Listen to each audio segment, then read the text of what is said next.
Hi there, I'm a nature guy and I'm in Costa Rica. We're at the La Paz Waterfalls Garden and it is a great place to see hummingbirds. They're just buzzing all over the place. Over a dozen different kinds that we got to see. So let's try to figure each one of these out. They're incredible. So this first one is probably the most common one we saw. This is the rufous-tailed hummingbird, for obvious reasons. This one is the purple-throated mountain gem. They're really spectacular. When they turn to the right angle, the colors are just phenomenal. Now the female of this species is quite a bit different and has a lot of cinnamon on its throat and belly. These little wee ones are called green thorntails. The male has this very long, spiny tipped tail. The females have a shorter tail. This was the largest one we saw. It's called the green hermit with a very big long tail. And then one that wouldn't sound very impressive is the black-bellied hummingbird, but that black is so velvety, it's really attractive. And the rufous wings just add some highlights.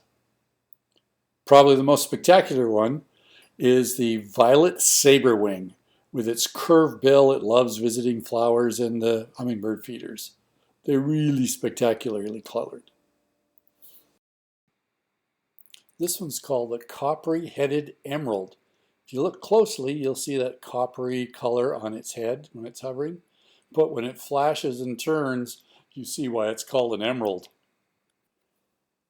As you go to different locations in Costa Rica, particularly if you change altitudes, you'll find other species of hummingbirds. Like this one here, which is a rather plain colored, it's called the scaly-breasted hummingbird. And then we found crowned wood nymphs, which are really spectacularly colored. Here's another plainer looking one. This is the bronzed plumulateer. You can tell it from all the others because it has those little red feet. And probably my favorite hummingbird in Costa Rica is the purple-crowned fairy. They splay their feathers out in their tail and they put on quite a show. They're a fairly large hummingbird too.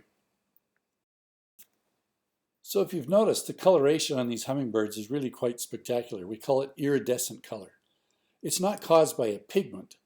Rather, it's little microscopic pits in the feather, and the photons of light enter that pit and rattle around, and only that one color comes out, like blue or purple or green. And so it has a very different look than most other birds' feathers. So what's the lesson we can learn from these beautifully colored hummingbirds? Well, I'm sure there are a lot of lessons, but sometimes it's just fun to watch and look at all of the cool nature that we have to enjoy.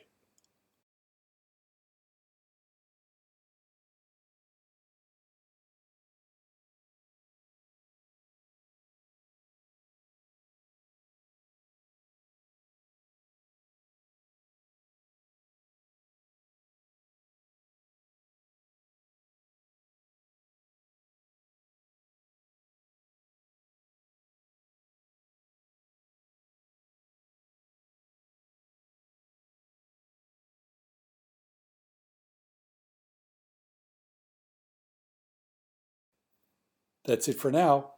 See you next time. Bye.